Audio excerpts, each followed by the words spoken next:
Sampai bilik Am, makhluk tu terus masuk bilik dan Jan terasa belakang badan dia macam kena sedut dengan vacuum. Habis rambut dia mengerebang ke belakang disedut dengan angin yang kuat. Bukan tu aja, makhluk tu mula keluarkan suara yang menyeramkan, macam bunyi TV rosak dicampur dengan bunyi garau dan bahasa yang langsung Jan tak faham.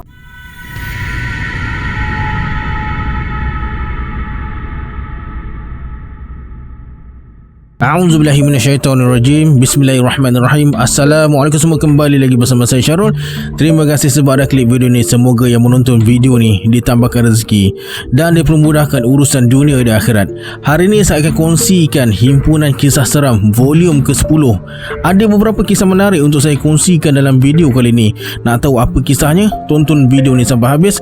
Jangan lupa subscribe, like dan komen dalam video ni. Pada yang nak join grup Telegram saya dah letakkan link dekat bawah. Macam biasa, sebelum saya mulakan, jom kita baca selawat dulu. Sallallahu Rabbuna ala nuril mubin Ahmad al-Mustafa Sayyidil Mursalin. Sallallahu Rabbuna ala nuril mubin Ahmad al-Mustafa Sayyidil Mursalin. Sallallahu Rabbuna ala nuril mubin Ahmad al-Mustafa Sayyidil Mursalin. Tanpa buang masa lagi, jom let's jump to Rabah Serah.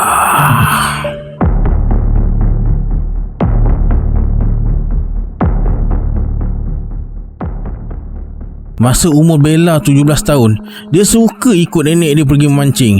Nenek memang kaki mancing. Sebut je dekat mana, tahu-tahu dah sampai. Satu hari tu, Bella ikut nenek dia pergi mancing dekat tasik dalam ladang kelapa sawit. Mereka gerak dalam pukul 5 lebih. Sampai dekat sana, mereka berdua pun cari tempat masing-masing. Nenek duduk jauh sikit. Tak syok katanya duduk rapat-rapat. Lepas beberapa jam menunggu, joran Bella langsung tak mengena. Tapi tak apalah, dia bukan nak memancing sangat. Saja teman nenek je. Tak lama lepas tu, Bella nampak joran nenek mengena. Besar ikan yang nenek dapat tu, tapi tak tahu ikan apa. Pelik sangat rupa dia, sisik tebal-tebal. Bella tanya nenek, ikan apa tu nek? Nenek pun tak tahu ikan apa. Tak apalah, janji tak balik dengan tangan kosong. Dekat nak maghrib, baru mereka berdua balik. Dalam perjalanan nak balik rumah tu, tiba-tiba motor terasa berat. Lepas tu Bella dengar nenek cakap, aku dengan cucu aku nak balik ni, jangan kacau aku. Barulah motor tu rasa ringan sikit. Bella dah mula merembang. Nasib baik tak ada apa-apa jadi lepas tu. Sampai rumah, Bella bagi ikan tadi dekat mak. Aki dengan ayah tak ada dekat rumah. Mereka pergi masjid. Bella bersihkan diri nak solat maghrib. Lepas solat maghrib, Bella ke dapur nak tolong mak apa yang patut. Dia tengok mak tengah siang ikan yang nenek pancing tadi. Bella tanya mak nak masak apa ikan tu. Mak cakap nak goreng garing je. Masa Bella tengah tolong mak dekat dapur tu, tiba-tiba dia terdengar suara adik meracau macam kena rasuk. Cepat-cepat Bella dengan mak pergi tengok adik. Bila sampai dekat adik, Bella tengok adik dia dah lain macam, meracau dan bersuara, pulangkan apa yang kau ambil di tasik. Kalau tak, satu nyawa dalam keluarga ni akan diambil. Nyawa dibalas nyawa. Bella jadi panik. Mak mula menangis. Nenek masih tenang lagi. Tiba-tiba mak pingsan. Nenek terus suruh Bella pergi panggil laki dengan ayah dekat masjid. Cepat-cepat Bella pakai tudung terus pergi masjid. Sampai dekat masjid, Bella ceritakan apa yang jadi pada Aki dan ayah. Dengan segera mereka pulang ke rumah. Sampai rumah, Bella tengok mak dah tersedar, tapi masih menangis mendayu-dayu lagi. Lepas tu mak tengok muka nenek dengan pandangan yang tajam. Kemudian menangis mendayu-dayu semula. Berselang-seli nangis, lepas tu pandang muka nenek berulang-ulang kali. Bila tengok keadaan macam tu, Aki terus pergi ke dapur ambil ikan yang mak dah siang tadi dan ajak Bella tunjukkan dekat mana mereka pergi mancing siang tadi. Sampai dekat tasik tu, Aki letak semua ikan yang dah disiang tu dalam tasik. Bella terkejut bila tengok ikan tu hidup balik, berenang ke dasar dan terus hilang dari pandangan. Ikan tu dah kena siang, buang perut semua, siap letak kunyit dengan garam. Macam mana boleh hidup balik? Lepas tu Bella dengan Aki balik rumah. Sampai dekat rumah, mak dengan adik dah pulih. Lepas kejadian tu, Bella dah serik nak memancing waktu senja lagi.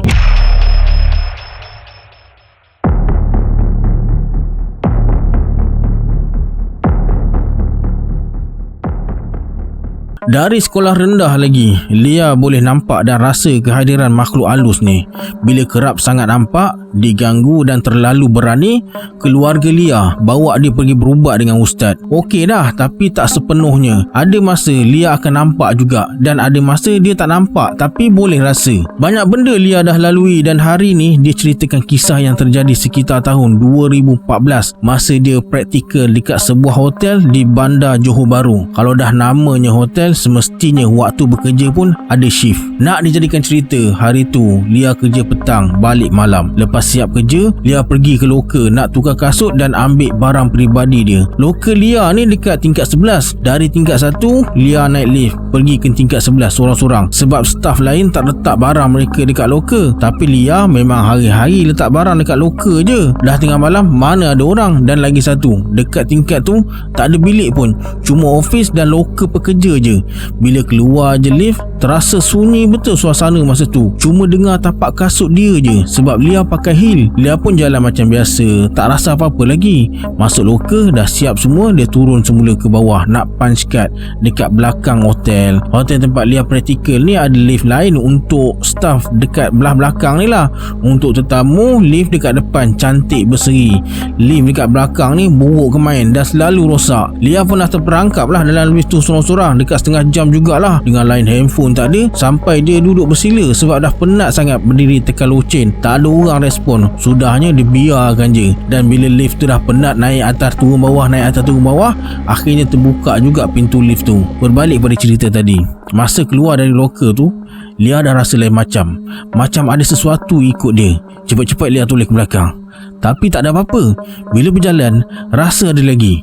Lia malas nak toleh dah dan kuatkan semangat, terus jalan pergi ke arah lift yang usang tu untuk turun ke bawah. Lia memang tak guna lift depan kalau naik dan turun pergi loker sebab dia parking kereta dekat basement khas untuk staff. 2-3 saat tunggu lift, pintu lift terbuka dan Lia terus masuk ke dalam. Bila berada dalam lift, tiba-tiba Lia mula rasa takut. Lia ni bukan jenis penakut. Dalam hati, cepatlah sampai, janganlah lift ni rosak.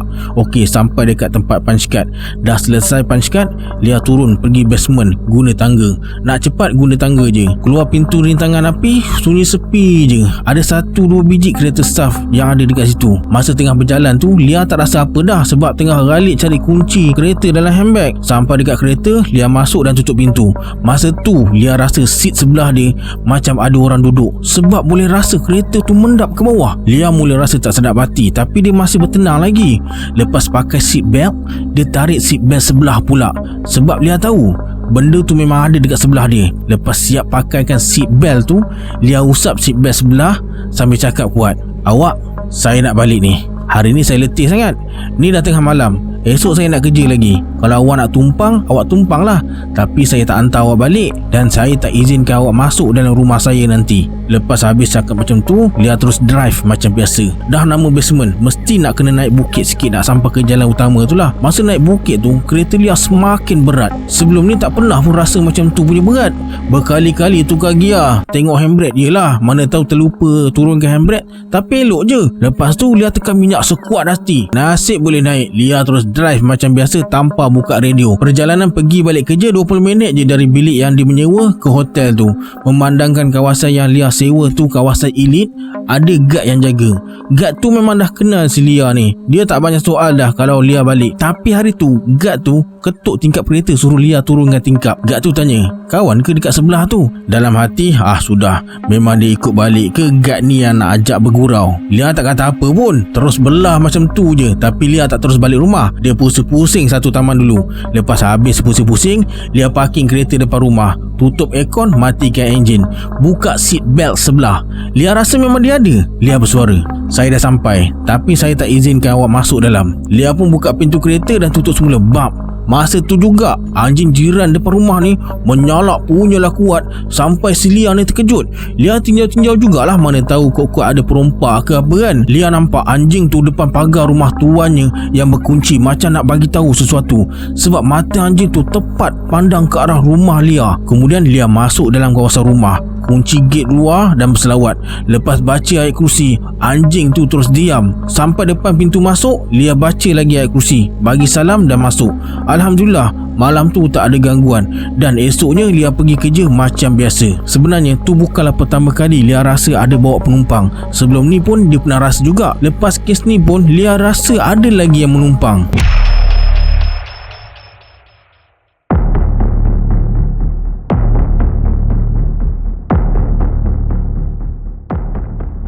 Kisah seram ni dikongsi oleh Yan yang berasal daripada Singapura. Waktu tu umur dia 24 tahun dan terjadi di rumah mak dan ayah dia di Geylang East. Rumah orang tua Yan ni rumah pangsa 3 bilik campur 2 ruang tamu. Kedua-dua ruang tamu dia berasingan. Satu dekat depan, satu dekat belakang dekat ruang makan. Dipisahkan dengan satu lorong yang menuju ke 3 bilik dekat belakang tu. Yan ada 4 orang adik-beradik. Dia anak yang sulung. Bawah Yan ada 2 orang adik lelaki, Am dan Muhammad, dan yang bongsu adik perempuan, si As. Bilik mak dan ayah paling hujung dekat belakang. Tengah-tengah bilik Yan dan As menghadap ruang makan dan sebelahnya bilik Am dan Muhammad dekat dengan ruang tamu. Rumah mereka ni sentiasa ada tetamu. Kadang-kadang ada tetamu dari Indonesia dan Malaysia yang menginap dekat rumah mereka untuk beberapa hari. Tapi ada satu hari tu ada tetamu yang tak diundang pula yang datang. Macam biasa, hari tu mereka ada 2 orang tetamu wanita daripada Jakarta dan Tanjung Pinang, kawan mak lah. Mereka berdua tidur dalam bilik Yan dengan adik perempuannya si As untuk satu malam. Kebetulan adik si Yan ni, si Muhammad tu, tak ada dekat rumah. Dia pergi camp National Service. Jadi Yan pun bagi tahu adik dia, si Am, yang dia nak tidur dalam bilik Am malam tu. Bilik Am tu ada 2 katil. Katil Am memanjang menghadap pintu bilik dekat tembok sebelah kiri. Yan tidur atas katil Muhammad, bawah tingkap, jauh sikit daripada pintu. Jam dah pukul 10 lebih malam. Si Am ni tak balik-balik. Jadi Yan pun tidur dulu. Badan mengiring ke kiri menghadap tembok, belakang badan membelakangi pintu bilik. Yan terjaga kejap bila Am balik dan masuk bilik. Tengok jam pukul 1 pagi. Lepas Am bersihkan diri, pintu dibiarkan tak ditutup rapat dan dia terus tidur. Tak lama kemudian, tiba-tiba Yan terjaga, tapi badan dia tak boleh bergerak langsung. Mata tertutup rapat. Tangan yang peluk bantal pun tak boleh diangkat. Dalam hati, apa hal pula aku ni? Sedaya upaya Yan cuba bergerak tapi tak boleh langsung. Tiba-tiba bulu roma dia meremang bila terdengar satu bunyi aneh. Bunyi macam surat khabar yang diselak-selak dengan laju. Sop, sop, sop, sop, sop. Bunyi tu macam lalu dari ruang tamu sampai ke lorong menuju ke 3 bilik. Terdengar sayup-sayup je bunyi tu bila sampai dekat bilik mak yang paling hujung tu. Tiba-tiba bunyi tu patah balik. Makin lama makin dekat dengan bilik si Am ni. Macam tahu yang si Yan ni dah terjaga masa tu. Sup, sup, sup, sup, sup, sup, sup. Sampai bilik Am, makhluk tu terus masuk bilik dan Yan terasa belakang badan dia macam kena sedut dengan vacuum. Habis rambut dia mengerebang ke belakang disedut dengan angin yang kuat. Bukan tu aja, makhluk tu mula keluarkan suara yang menyeramkan, macam bunyi TV rosak dicampur dengan bunyi garau dan bahasa yang langsung Yan tak faham.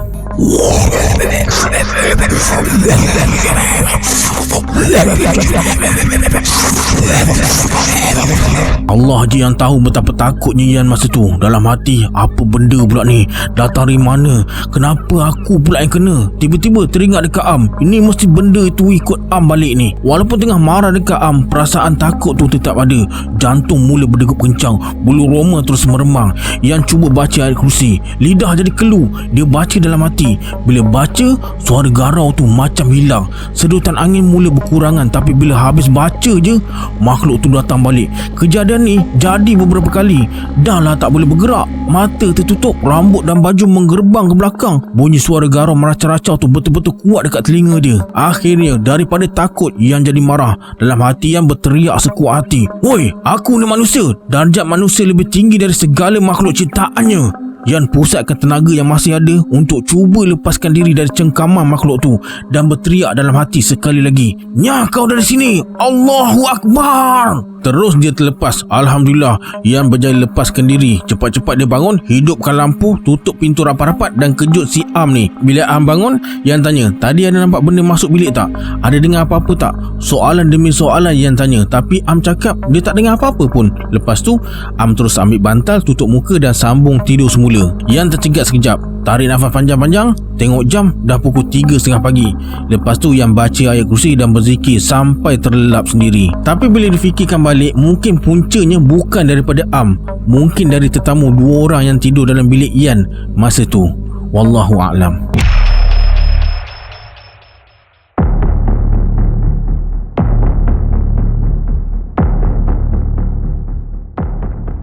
Satu hari dalam tahun 1998, Ammar telah diminta oleh seorang kawannya bernama Din untuk tolong bawa keluarganya dalam urusan peminangan di sebuah kampung di pedalaman negeri Perak. Disebabkan Din tak ada lesen kereta, malah nak bawa kereta pun tak reti, jadi Ammar pun setujulah nak dijadikan cerita. Di saat akhir pula si Din ni tak dapat ikut dalam perjalanan ke kampung tu. Katanya dia kena balik dulu sebab banyak kerja yang perlu diselesaikan. Petang tu lepas Din bagi maklumat ringkas tentang alamat dan kedudukan kampung, secara kasarnya dapatlah Ammar gambarkan kedudukan kampung si Din ni. Tahun 1998, smartphone pun belum ada lagi, jauh sekali dengan Waze atau Google Map. Perjalanan dari Pulau Pinang ke kampung pedalaman tu akan ambil masa sekitar 2 hingga 3 jam. Sekitar pukul 4.30 petang lepas solat asar, Ammar bertolak. Perjalanan petang tu agak lancar, namun sesekali terdengar bunyi guruh yang kuat menandakan hari akan hujan nanti. Bila sedar waktu maghrib nanti dia akan berada dekat tengah jalan, Ammar tekan pedal minyak, bawa laju sikit. Namun waktu maghrib nak habis, dia masih berada dekat atas jalan, dan lebih malangnya Ammar berada betul-betul dekat tengah hutan. Ammar teruskan perjalanan. Kalau terserempak dengan kampung atau surau berdekatan, dia nak berhenti. Tapi tiba-tiba hujan renyai turun. Ammar masih memandu berseorangan sambil matanya meliar memerhati kiri dan kanan jalan, kalau-kalau ada surau atau masjid. Hujan semakin lebat. Akhirnya Ammar pasrah dan pasang niat nak buat jamak takhir dekat rumah si Din nanti. Tiba-tiba dalam kegelapan malam tu, tak semena-mena Ammar ternampak macam ada cahaya yang menerangi sebuah bangunan. Bila semakin dekat, barulah Ammar perasan itu adalah sebuah surau lama. Dengan segera Ammar bagi isyarat lalu masuk ke pekarangan surau tersebut. Surau tersebut adalah sebuah surau lama dibina dari kayu, berbentuk panggung, bertiang tinggi. Sebelah bawahnya kelihatan pangkin tempat duduk dan ada tungku memasak. Lepas parking kereta, Ammar tercari-cari dekat mana tempat wuduk. Tak ada kolah atau paip air dekat surau tu. Dekat kaki tangga ada seorang jemaah berjubah putih, umur sekitar 60-an. Dia tunjuk ke sebuah tempayan dan cedok. Fahamlah Ammar, rupanya mereka ambil wuduk guna air dalam tempayan tu. Tempayan tu betul-betul dekat tepi surau untuk tadah air hujan. Lepas wuduk, Ammar segera naik tangga nak ke ruang solat. Dalam surau, Ammar nampak lebih kurang 10 orang jemaah berjubah putih kekuningan, berkain kasar, berjanggut tengah berdiri dalam saf. Mereka tinggalkan satu ruang kosong dekat belakang imam dan persilakan Ammar penuhkan saf tu. Sekarang Ammar berada dalam satu saf bersama dengan para jemaah berjubah putih tu. Seingat Ammar, dialah satu-satunya jemaah yang pakai seluar jin sambil diapit oleh jemaah-jemaah pelik tu. Imam angkat takbir sambil baca doa iftitah dan Fatihah. Walaupun dalam solat, mata dan fikiran Ammar dapat tangkap apa yang tengah berlaku. Masa tengah rukuk, Ammar sedar dia tengah berdiri atas tikar mengkuang. Dekat depan imam ada sebuah lampu gas yang tergantung menyala. Surau ni tak ada elektrik rupanya. Suasananya macam tahun 40-an atau 50-an dulu. Lepas habis solat dan bagi salam, Ammar mengesok ke belakang nak sambung solat isyak secara jamak kasar. Ammar tengok jemaah tersebut tengah berwirid dan berdoa. Tak seorang pun dari mereka tinggalkan surau hinggalah Ammar selesai solat. Lepas baca doa ringkas, imam datang dekat Ammar sambil tersenyum. Dia tanya nak ke mana malam-malam ni. Katanya dia tak pernah tengok Ammar sebelum ni. Imam hanya tersenyum bila Ammar bagi tahu tujuan dan kampung yang dia nak pergi. Kata imam, kampung tu tak berapa jauh dari sini. Dalam 30-40 minit insya-Allah akan sampai, dan suruh Ammar memandu dengan berhati-hati. Memandangkan hari dah malam ditambah pula dengan hari hujan. Kami mendoakan anak akan sampai dengan selamat, kata imam tu. Sebenarnya keluarga Din dah mula risau sebab dah dekat pukul 10 malam Ammar tak sampai-sampai lagi. Dengar berpandukan naluri, akhirnya Ammar sampai ke rumah Din. Sebab itulah satu-satunya rumah yang nampak agak meriah dengan lampu dekat kampung pedalaman tu. Ibu Din segera jemput Ammar makan sambil berkenalan dengan keluarga mereka. Seorang Pak Haji, Pak Long si Din ni tanya, dah solat ke? Dengan yakin Ammar bagi tahu tadi dia dah solat dekat surau kayu dalam 30 km dari sini. Semua ahli keluarga Din nampak terkejut bila Ammar cakap macam tu. Mereka tanya, surau mana? Ammar jawablah, alah surau yang 2 tingkat tu. Esoknya lepas selesai urusan kenduri, Pak Long datang jumpa Ammar. Katanya kalau Ammar nak balik, biarlah waktu siang. Kalau tak pun tidur semalam lagi dekat rumah Pak Long. Tak elok berjalan malam-malam sorang-sorang. Dan barulah Ammar tahu surau yang dia ceritakan tu tak pernah wujud. Orang-orang kampung dan Ammar sendiri, masa lalu kawasan tu waktu siang memang tak ada apa dekat situ melainkan hutan tebal.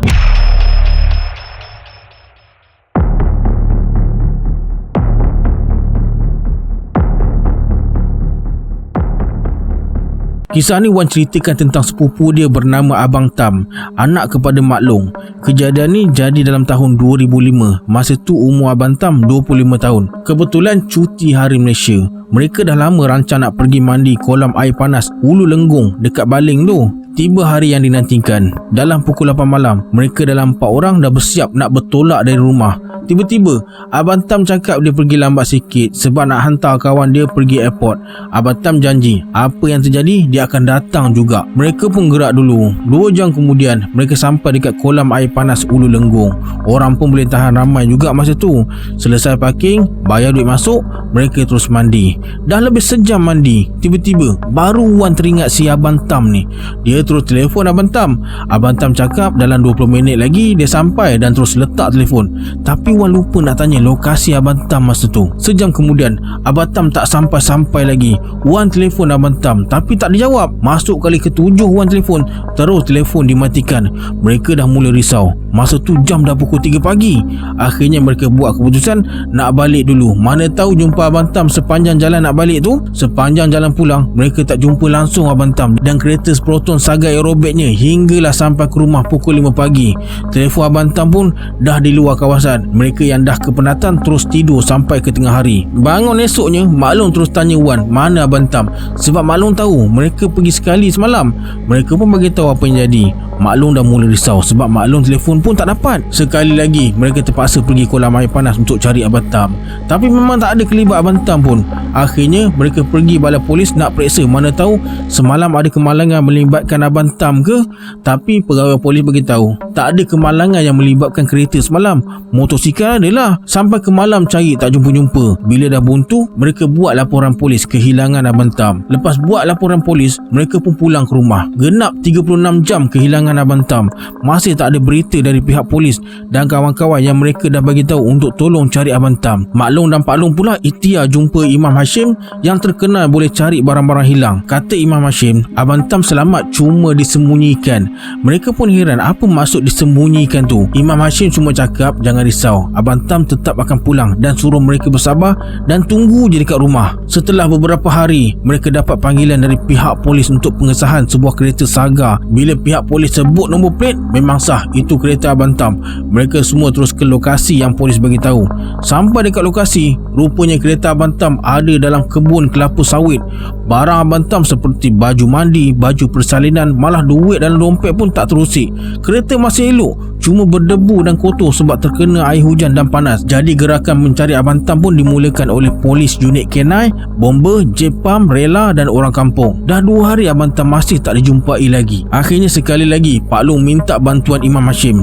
Masa Imam Hashim datang, dia macam dah dapat kesan sesuatu bila dia tinjau dalam hutan kelapa sawit tu. Kemudian Imam Hashim suruh mereka semua berkumpul dekat pusat kawalan tepi jalan dan dia akan masuk sorang-sorang dalam hutan kelapa sawit tu. Tunggu sampai dia panggil baru semua anggota boleh masuk. Menjelang maghrib, lepas 2 jam Imam Hashim masuk, tiba-tiba mereka dengar suara Imam Hashim menjerit suruh mereka masuk sebanyak 7 kali. Masuk. Mereka semua terus bekerja ke lokasi Imam Hashim tu. Akhirnya Abang Tam ditemui dalam keadaan cukup elok. Segak berkemeja putih, cuma berkain plekat. Rambut macam baru dipotong, bersih dan wangi. Tapi masa tu Abang Tam masih dalam kebingungan, tak bercakap sepatah pun.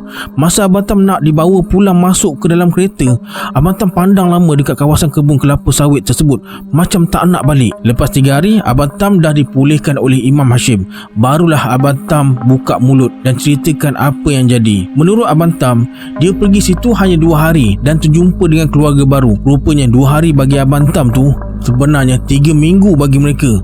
3 minggu mereka kehilangan Abang Tam. Kata Abang Tam, lebih kurang 20 km nak sampai kolam air panas Ulu Lenggong tu. Tiba-tiba enjin keretanya mati.